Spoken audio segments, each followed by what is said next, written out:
2024년 6월 18일 오후 4시 러시아 크렘린궁. 전 세계가 숨을 멈춘 그 순간이었습니다. 왜 푸틴은 이 순간 오직 한국만을 언급했을까요? 당신이라면 이 장면을 어떻게 해석하시겠습니까? CNN, BBC, NHK, 그리고 한국의 모든 방송사까지 수십 대의 카메라가 일제히 크렘린궁 대회 견장을 향했습니다. 하지만 그 누구도 예상하지 못했던 일이 벌어졌죠. 북한 방문을 불과 몇 시간 앞둔 상황. 김정은과의 역사적 정상회담을 준비하던 바로 그 순간에 푸틴 대통령이 마이크 앞에 서더니 이렇게 말했습니다. 한국이 한 일을 우리는 알고 있습니다. 자신들의 원칙을 굽히지 않는 대한민국 정말 고맙습니다. 그 한마디에 회견장 분위기가 완전히 바뀌었습니다. CNN 기자의 얼굴이 굳었고 BBC 특파원은 급하게 메모를 끄적였죠. 실시간 자막이 러시아 대통령, 한국의 공개 감사로 급하게 바뀌었어요. 저는 그 순간 모스크바에 있는 작은 아파트 거실에서 손에 쥔 찻잔이 덜덜 떨리는 걸 느꼈습니다. 손끝이 저릿하게 떨렸고 그날의 공기마저 잊을 수 없었습니다. 28년간 러시아 에너지경제연구소에서 한국 관련 업무를 담당해온 제게는 이 순간이 얼마나 역사적인지 누구보다 잘 알고 있었거든요. 저 역시 그 현장을 모니터로 지켜보며 이런 생각을 했습니다. 드디어 25년간 기다려온 순간이 왔구나. 한국의 진심이 마침내 인정받는 순간이구나. 가슴이 두근거리고 목이 메어왔습니다. 이 순간을 위해 얼마나 오랜 시간을 기다렸는지 모릅니다. 그런데 가장 놀라운 것은 이 모든 일의 시작이 바로 작은 초코파이 하나였다는 사실입니다. 25년 전 제 아내가 임신했을 때 그 절망적인 순간에 우리 가족을 구해준 한국의 작은 과자 하나가 오늘 이 역사적 순간의 뿌리였던 거죠. 아내가 부엌에서 설거지하던 손을 멈추고 급하게 나와서 무슨 일인지 제 표정이 왜 그런지 물었습니다.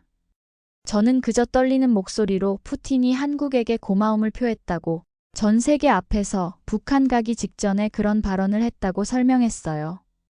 아내의 눈이 커지면서 정말인지, 그게 무슨 의미인지, 좋은 일인지 나쁜 일인지 궁금해했습니다. 저는 아내에게 우리 둘째를 임신했을 때 초코파이 이야기를 기억하냐고 물으며 그때부터 시작된 일이 오늘 이렇게 큰 결실을 맺은 거라고 설명했어요. 실시간으로 터져나오는 외신 반응들이 가관이었습니다. 푸틴의 전례 없는 한국 감사, CNN 긴급 속보. 러시아, 북한 방문 중 서울 칭찬, BBC 브레이킹 뉴스. 이례적인 한국 감사, 외교 전문가들 당황. NHK 특별 보도. 유럽 주요 언론들은 이례적이라며 연일 긴급 보도를 쏟아내기 시작했습니다.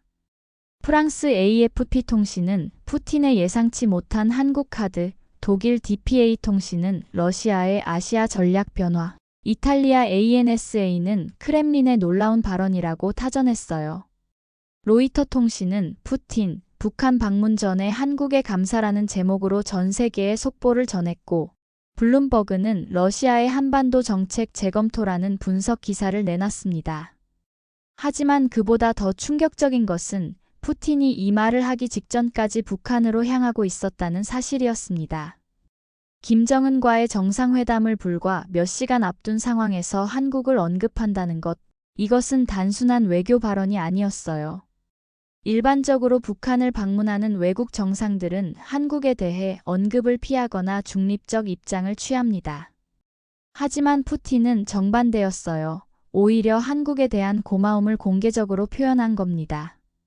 이것은 정말 전례 없는 일이었습니다. 강대국 정상이 한 나라를 방문하면서 다른 나라에 감사를 표한다는 것, 그것도 분단국가의 상대편에게 말이죠. 지금 돌이켜보면 이 발언이야말로 러시아-한국 관계의 모든 것을 바꾼 결정적 순간이었습니다. 대학생인 제 아들 미샤가 노트북을 들고 급하게 거실로 뛰어와서 인터넷이 완전 난리가 났다고 알려줬습니다. 러시아 포털 사이트 댓글을 보여줬는데 정말 난리가 났더군요. 한국이 뭘 한 거냐, 왜 갑자기 한국이냐, 북한 가면서 한국 칭찬이냐, 무슨 일이냐, 대통령이 미쳤냐. 한국이 우리한테 뭔 도움을 줬다는 거냐 하는 댓글들이 수만 개씩 달리고 있었어요. 야후 러시아, 메일, 루, 람블러, VK까지 모든 포털과 SNS에서 같은 반응이었습니다. 특히 젊은 세대들의 반응이 흥미로웠습니다. 한국 드라마 덕분인지, BTS 효과인지, 한국이 러시아를 도운 적이 있는지, K-팝이 정치까지 바꿨는지 등등 이런 식으로 추측하고 있었어요. 하지만 나이 든 세대들은 달랐습니다. 1990년대 경제위기 때를 기억해보라는 댓글, 그때 남아있던 나라가 있었다는 댓글, 한국 기업들을 언급하는 댓글, 삼성과 LG를 기억하냐는 댓글들도 보이기 시작했어요. 심지어 초코파이 때문인가 하는 댓글도 있었습니다. 러시아 사람들 사이에서 한국의 초코파이는 정말 특별한 의미가 있었거든요. 정말 그랬습니다. 러시아 국민들도 당황하고 있었죠. 왜 갑자기 대통령이 한국을 언급했는지 이해할 수 없었던 거예요. 연구소 동료들도 마찬가지였습니다. 제 휴대폰이 쉴 새 없이 울리기 시작했어요. 지금 뉴스를 봤냐며 대통령이 한국 얘기를 했다고 하는데 한국 전문가인 제가 뭔가 알고 있을 거라며 혹시 비밀 프로젝트라도 있었냐며 우리 가족 초코파이 이야기가 진짜였구나 하는 전화들이 계속 걸려왔습니다. 하지만 저는 알고 있었습니다. 이 순간이 오기까지 25년이라는 긴 시간이 필요했다는 것을, 그리고 그 시작은 1998년 러시아가 완전히 무너져 내렸던 그 절망적인 순간부터였다는 것을. 만약 이 이야기가 조금이라도 감동이 되셨다면 좋아요와 구독 꼭 부탁드릴게요. 여러분의 응원이 더 깊은 이야기의 힘입니다. 그 이후 벌어진 일들은 정말 상상을 초월했습니다. 한국 외교부는 즉시 긴급회의에 돌입했고 청와대에서는 국가안보회의가 소집되었죠. 윤석열 대통령도 직접 상황 보고를 받았다고 합니다. 미국 국무부는 러시아의 발언 의도를 분석 중이라는 성명을 발표했습니다.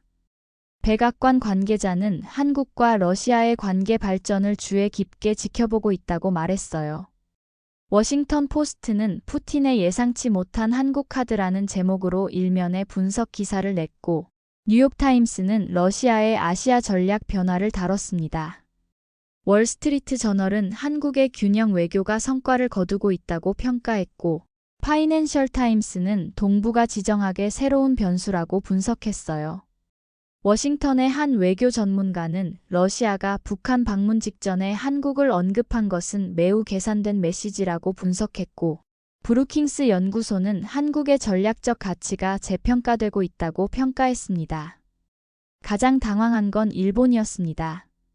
NHK는 특별 편성을 통해 한국만 언급한 이유를 분석하기 시작했고 일본 외무성은 러시아 대사를 불러 발언의 진위를 묻기까지 했죠. 아사히 신문은 러시아, 한국의 특별한 메시지, 요미우리 신문은 푸틴의 한국 감사 발언 파장, 마이니치 신문은 일러 관계와 할러 관계의 차이 이런 식으로 연일 보도했어요. 니혼게이자이 신문은 경제적 관점에서 러시아의 아시아 파트너 다변화 전략을 분석했고 산케이 신문은 북한 카드로 한국 견제하려던 러시아의 계산착오 같은 다소 비판적 논조를 보였어요. 일본 정치권도 술렁였습니다. 자민당 일부 의원들은 일본을 무시하고 한국만 언급한 것에 대해 불쾌감을 표시했고 외무성은 러시아 측의 북방 영토 문제에 대한 일본의 입장 재확인을 요구했어요. 특히 일본은 러시아와 오랜 영토 분쟁을 겪고 있는 상황에서 한국이 특별 대우를 받는 것에 대해 상당한 충격을 받은 모습이었습니다. 중국의 반응도 흥미로웠습니다. 중국 중앙텔레비전은 푸틴의 발언을 보도하면서도 한국 부분은 짧게 처리했고 환구시보는 러시아의 한반도 정책 변화라는 제목으로 분석 기사를 냈습니다. 신화통신은 아예 한국 언급 부분을 빼고 보도하기도 했어요. 중국으로서는 러시아가 한국을 특별히 언급한 것이 달갑지 않았던 모양입니다. 중국 외교부 대변인은 기자회견에서 중러 관계는 변함없이 견고하다고 강조했고 인민일보는 한반도 문제는 관련국들의 신중한 접근이 필요하다는 논평을 실었어요. 환구시보 같은 강경파 매체들은 미국의 아시아 전략에 이용당하지 말아야 한다며 한국을 견제하는 논조를 보이기도 했습니다. 유럽 각국의 반응도 다양했습니다. 독일 총리실은 러시아의 국제적 고립 상황에서 나온 발언이라고 해석했고, 프랑스 외무부는 한국의 균형 잡힌 외교 정책을 주목하고 있다고 밝혔어요. 영국 외무부는 러시아의 발언 의도를 분석 중이라며 신중한 입장을 보였고, 이탈리아 정부는 한국과 러시아의 건설적 관계 발전을 환영한다고 말했어요. 네덜란드와 스웨덴 같은 북유럽 국가들도 한국의 중재 역할 가능성에 대해 관심을 보였고, 스위스는 중립국으로서 한국의 역할을 주목한다고 밝혔습니다. 저는 이 모든 반응들을 지켜보며 확신했습니다. 이것은 단순한 외교적 수사가 아니라 25년간 쌓아온 진정한 신뢰의 결과라는 것을. 그날 밤 한국 시간으로 새벽 2시. 제 휴대폰이 쉴 새 없이 울렸습니다. 연구소 동료가 급하게 전화를 걸어와서 알려줬습니다. 알렉세이, 한국 언론에서 연락이 폭주하고 있어. KBS, MBC, SBS에서 모두 인터뷰 요청이 들어왔다고 해. 푸틴 발언의 배경을 설명해 달라고 28년간 한러 관계를 연구한 전문가로서 분석해 달라고 하더군요. 심지어 YTN, 연합뉴스, 조선일보, 중앙일보, 한겨레, 경향신문, 서울신문, 국민일보에서까지 연락이 왔어요. 28년간 연구소에서 일하면서 이렇게 주목받은 적은 처음이었습니다. 해외 언론들도 마찬가지였어요. CNN 모스크바 지국, BBC 러시아 특파원, 로이터 모스크바 사무소에서도 인터뷰 요청이 들어왔습니다. 일본 언론들이 특히 적극적이었어요. NHK, 아사히신문, 요미우리 신문에서 러시아 전문가 관점에서 본 푸틴 발언의 의미를 묻고 싶다고 했습니다. 중국 언론들도 관심을 보였어요. 신화통신 모스크바 지국에서 중러 관계에 미칠 영향에 대해 묻고 싶다고 연락이 왔습니다. 그때 저는 깨달았습니다. 이제 더 이상 숨겨둘 수 없다는 것을 25년간 제가 직접 목격하고 경험한 한국과 러시아 사이의 특별한 이야기를 세상에 알려야 할 때가 왔다는 것을. 하지만 이 모든 이야기의 진짜 시작은 훨씬 더 극적이었습니다. 1998년 8월 17일. 러시아 경제가 완전히 무너져 내린 바로 그날, 제 인생에서 가장 절망적인 순간이었죠. 저는 지금도 그날을 생생히 기억합니다. 아침에 출근할 때까지만 해도 평범한 하루가 될 줄 알았거든요. 하지만 점심시간이 되자 모든 게 달라졌어요. 그날 아침 저는 평소처럼 7시에 일어났습니다. 아내가 만들어준 검은 빵과 달콤한 홍차로 간단히 아침을 먹고 지하철을 탔어요. 8월의 모스크바는 여전히 따뜻했고 지하철은 여느 때처럼 붐볐습니다. 사람들 표정도 평범했어요. 아무도 몇 시간 후에 벌어질 일을 예상하지 못했습니다. 소콜리키역에서 내려 연구소까지 걸어가면서 저는 그날 할 일들을 머릿속으로 정리했어요. 한국과의 에너지 협력 프로젝트 보고서를 마무리하고 오후에는 한국가스공사 관계자와 화상회의가 예정되어 있었습니다. 연구소에 도착해서 평소처럼 일을 시작했습니다. 책상 위에는 한국의 LNG 수입 현황 자료들이 가지런히 놓여 있었고 컴퓨터를 켜서 이메일을 확인했어요. 당시 한국은 러시아로부터 천연가스 수입을 확대하려고 했거든요. 사할린2 프로젝트를 통한 LNG 도입, 가스 파이프라인 연결 방안, 시베리아 횡단 철도를 통한 물류 협력 등 여러 가지 협력 방안을 검토하고 있었습니다. 모든 것이 순조롭게 진행되고 있었어요. 한국 측도 적극적이었고 러시아 정부도 긍정적으로 검토하고 있었습니다. 한국 기업들의 러시아 진출도 활발했어요. 삼성은 가전제품 생산 공장 건설을 계획하고 있었고 LG는 화학 플랜트 투자를 검토 중이었습니다. 현대자동차는 러시아 내 자동차 생산 공장 설립을 위한 타당성 조사를 진행하고 있었고 SK그룹은 에너지 분야 투자를 적극 추진하고 있었어요. 그런데 오전 11시쯤 동료 이반이 급하게 제 사무실로 뛰어와서 큰일이 났다고 루블화가 폭락하고 있고 은행들이 문을 닫고 있다고 알려줬습니다. 처음에는 농담인 줄 알았습니다. 루블화가 조금 떨어질 수는 있지만 은행이 문을 닫는다는 건 말이 안 되잖아요. 하지만 그의 얼굴이 너무 심각했어요. 이마에 땀이 송골송골 맺혀 있었고 목소리도 떨리고 있었습니다. 정말이라며 지금 뉴스를 틀어보라고 RIA, 인테르팍스, 타스 모든 통신사에서 속보를 내보내고 있다고 말했어요. 저는 급하게 사무실 라디오를 틀었습니다. 정말 그랬어요. 모든 뉴스가 경제 위기 소식뿐이었습니다. 루블화 가치 30% 급락, 주요 은행들 영업 중단, IMF 긴급 지원 요청 검토, 증시 거래 중단, 정부 긴급 대책회의 소집. 점심시간이 되자 상황이 확실해졌습니다.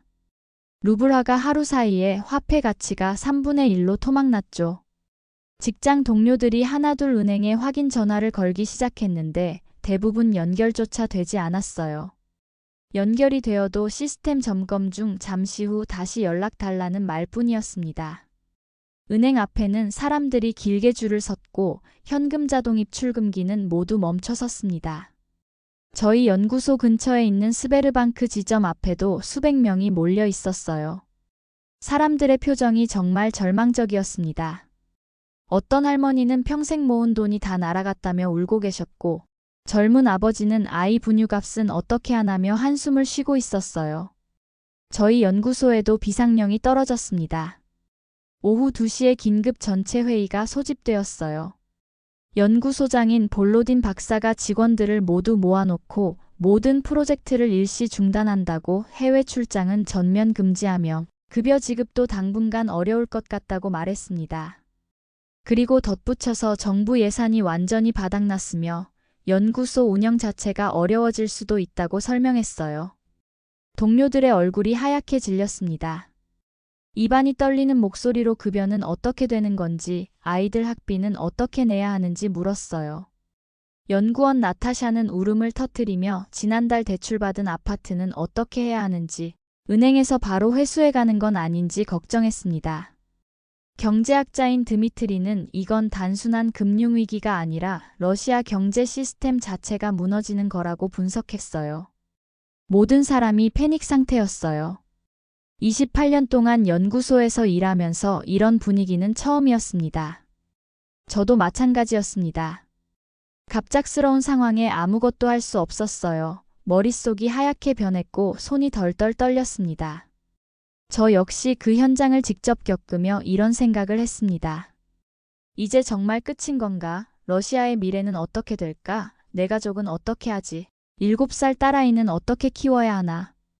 그날 저녁 집에 돌아가는 길은 지옥 같았습니다. 지하철마다 사람들이 넘쳐났고 모든 사람의 얼굴이 절망으로 가득했죠. 평소보다 2배 이상 많은 사람들이 지하철을 이용하고 있었어요. 버스나 택시비를 아끼려는 사람들 때문이었죠. 지하철 안에서 들리는 대화들도 모두 같은 내용이었습니다. 은행에서 돈을 못 찾겠다더라. 내일부터 회사에 나오지 말라고 했다. 아이들 학교는 어떻게 보내지? 이제 정말 옛날로 돌아가는 건가? 편의점에서는 라면과 빵이 동났고 설탕, 소금, 밀가루 같은 기본 식료품들이 모두 사라져 있었어요. 주유소에는 기름을 넣으려는 차들이 길게 줄을 섰습니다. 마트에서는 사람들이 온갖 생필품을 사재기하고 있었어요. 화장지, 비누, 세제까지 평소보다 몇 배씩 많이 사가는 모습이 인상적이었습니다. 가격도 실시간으로 오르고 있었어요. 아침에 10루블이던 빵이 저녁에는 15루블로 올라 있었고 우유는 20루블에서 30루블로 뛰었습니다. 약국에서는 기본 의약품들이 품절되기 시작했고 서점에서는 외국 도서들이 모두 사라졌어요. 수입 제품들은 가격이 몇 배씩 오르거나 아예 구할 수 없게 되었습니다. 러시아가 정말 끝나는 건 아닌가 하는 생각이 들었습니다. 손끝이 차갑게 식어갔고 가슴이 답답해서 숨쉬기도 힘들었어요. 집에 도착했을 때 아내 올가가 거실 소파에서 울고 있었습니다. TV에서는 계속 경제위기 뉴스가 나오고 있었어요. 아내가 큰일이 났다며 은행에서 전화가 와서 예금이 다 얼어붙었다고 돈을 찾을 수 없다고 했다며 울면서 말했습니다. 아내의 목소리는 완전히 떨리고 있었어요. 우리가 5년간 모아둔 돈이 다 휴지 조각이 됐다며 아이들 교육비는 어떻게 하고 다음 달 집세도 못 낼 것 같다며 걱정했어요. 그때 7살 된 딸 카티아가 방에서 나와서 순진하게 왜 엄마가 우는지, 무슨 일이 있었는지, 자기가 뭔가 잘못했는지 물었습니다. 딸의 순진한 질문에 저는 말문이 막혔습니다. 어떻게 설명해야 할지 모르겠더라고요. 괜찮다며 아빠가 다 해결할 거라고 말했지만 제 목소리도 떨리고 있었어요. 그날 밤 저는 잠을 이룰 수 없었습니다. 아내와 아이를 어떻게 지켜야 할지, 앞으로 어떻게 살아가야 할지 막막했어요. 창밖으로 보이는 모스크바의 야경도 평소와 달라 보였습니다. 네온 사인들이 하나둘 꺼져가고 있었고 거리는 을씨년스럽게 비어 있었어요. 그리고 다음 날부터 진짜 지옥이 시작되었습니다. 연구소 급여가 6개월째 나오지 않았습니다. 정부 예산이 완전히 바닥났기 때문이었어요. 동료들은 하나둘 다른 일자리를 찾아 떠났죠. 어떤 사람은 택시 운전을 시작했고 어떤 사람은 시장에서 물건을 팔기 시작했어요. 박사 학위를 가진 동료 알렉산드르는 건설 현장에서 일하게 되었고 영어를 잘하는 나타샤는 관광 가이드 아르바이트를 시작했습니다. 물리학자였던 세르게이는 지하철에서 신문을 팔기 시작했고 화학 전공의 엘레나는 청소 일을 하게 되었어요. 연구원들이 생계를 위해 온갖 일을 해야 했어요. 지적 노동자였던 우리가 하루아침에 생존을 위해 무엇이든 해야 하는 상황이 된 겁니다. 더 충격적인 것은 외국 기업들의 반응이었습니다. 어제까지 함께 일하던 파트너들이 하루아침에 사라졌어요. 전화를 걸어도 연결이 안 되고 이메일도 답장이 오지 않았습니다. 팩스로 보낸 문서들도 수신 거부 메시지만 돌아왔어요. 국제 우편도 중단되었고 국제 송금 시스템도 마비되었습니다. 마치 러시아가 세상에서 사라진 것 같았어요. 특히 충격적이었던 건 미국 기업들의 반응이었습니다.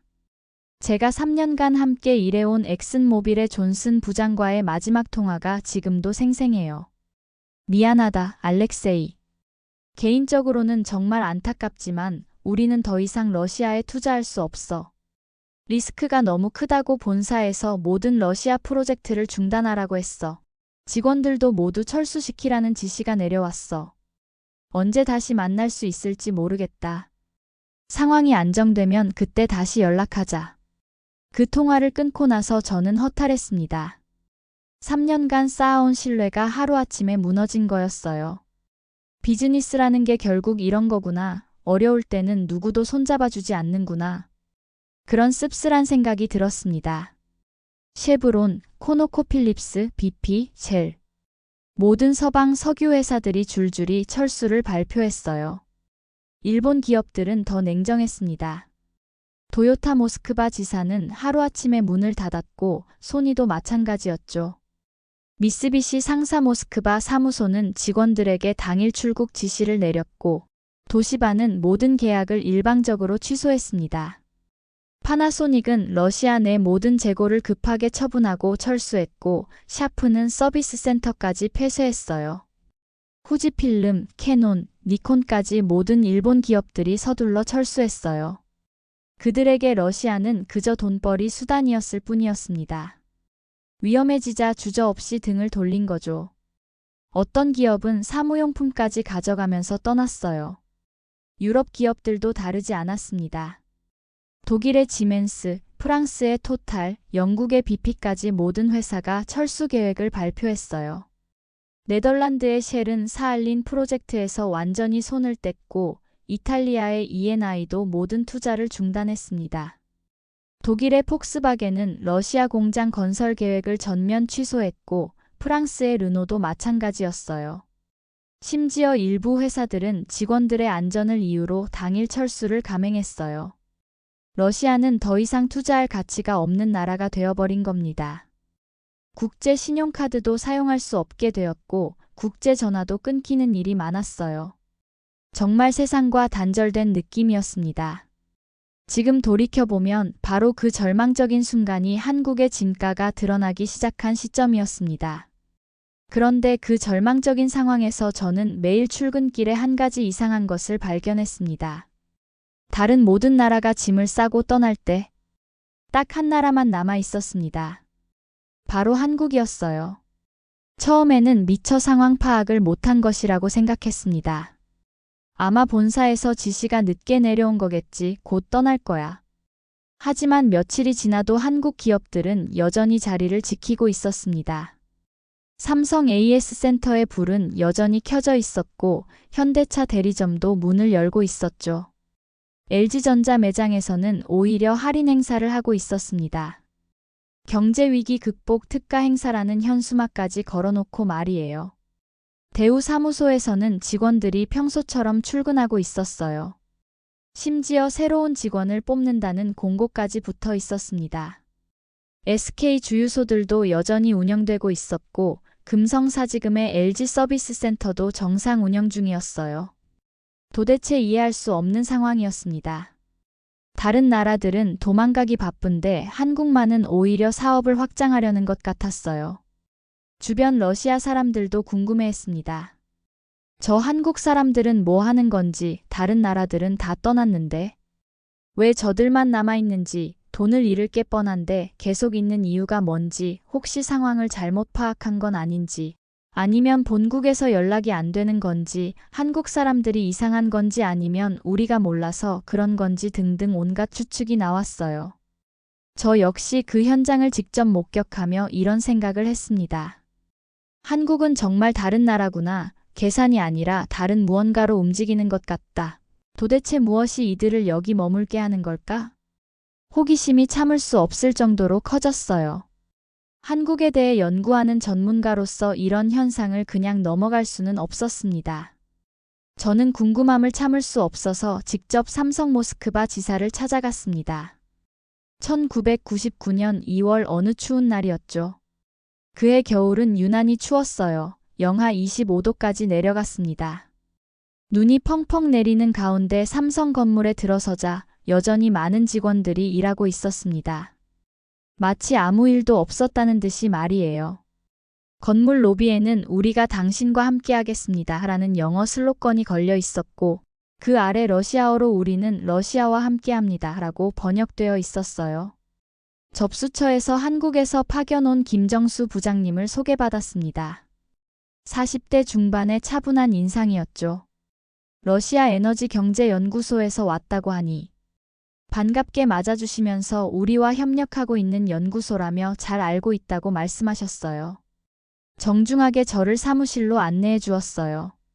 사무실에는 태극기와 삼성 로고가 나란히 걸려 있었고 벽에는 러시아 지도도 붙어 있었습니다. 책상 위에는 한국 전통차와 함께 작은 과자들이 놓여 있었어요. 나중에 알게 된 것이지만 그중 하나가 바로 초코파이였습니다. 차를 대접받으면서 저는 그분께 직접 물어봤습니다. 다른 나라 기업들은 다 떠났는데 왜 아직도 여기 계시는지, 손해만 보고 계시는 것 아닌지, 본사에서는 뭐라고 하는지 정말 궁금했거든요. 김 부장님의 대답은 제 예상을 완전히 뒤엎었습니다. 우리는 돈 때문에 여기 온 게 아닙니다.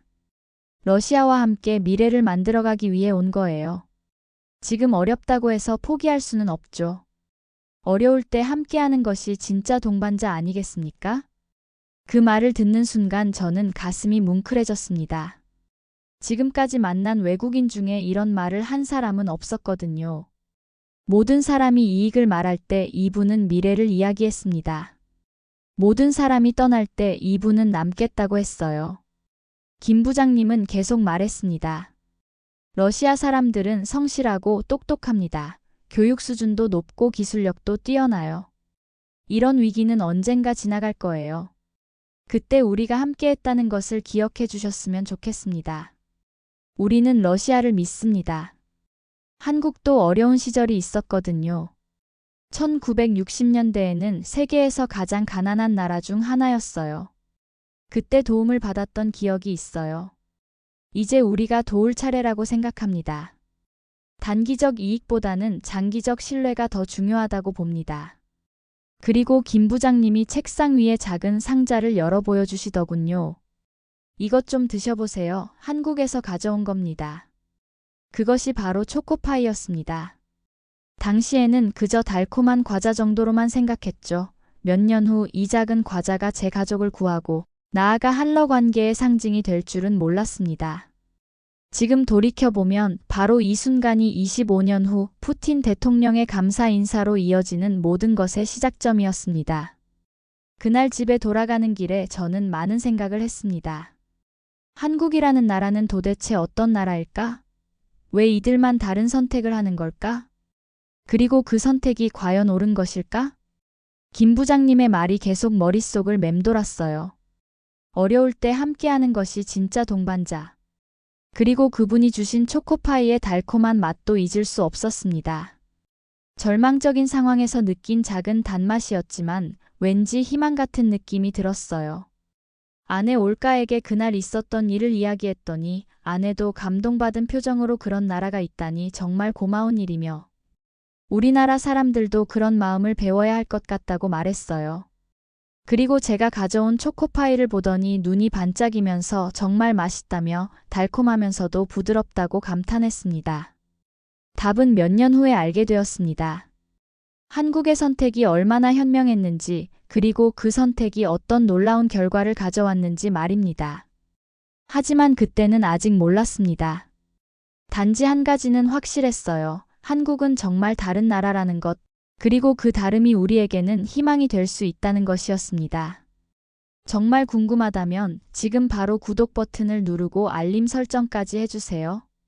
다음 화에서는 더욱 감동적이고 놀라운 이야기들이 기다리고 있습니다. 이 이야기가 여기서 끝이라면 좋겠지만 진짜 클라이맥스는 이제부터입니다. 2001년 저희 가족에게 일어난 기적 같은 일. 임신한 아내를 살린 초코파이 하나의 기적. 그 작은 과자가 어떻게 우리 가족의 인생을 바꿨는지. 25년 만에 밝혀진 한러 초코파이 기적. 작은 과자 하나가 어떻게 두 나라의 우정을 만들어냈는지. 2019년 일본이 한국을 경제 제재했을 때 러시아가 단 하루 만에 보인 놀라운 반응. 그리고 2022년 우크라이나 사태에서 한국이 보여준 놀라운 균형 감각까지. 25년간 아무도 몰랐던 진실. 초코파이로 시작된 믿을 수 없는 인연이 어떻게 강대국의 마음을 움직였는지. 그리고 강대국 러시아도 인정할 수밖에 없었던 한국의 진짜 힘이 무엇인지. 다음 화에서는 더욱 극적이고 감동적인 반전. 초코파이로 시작된 인연이 어떻게 국가 간의 우정으로 발전했는지, 그리고 푸틴이 왜 전 세계 앞에서 한국에게만 고마움을 표할 수밖에 없었는지. 그 놀라운 진실의 클라이맥스를 공개합니다. 이 감동적인 이야기가 계속 궁금하시다면 지금 바로 구독과 좋아요를 눌러주세요.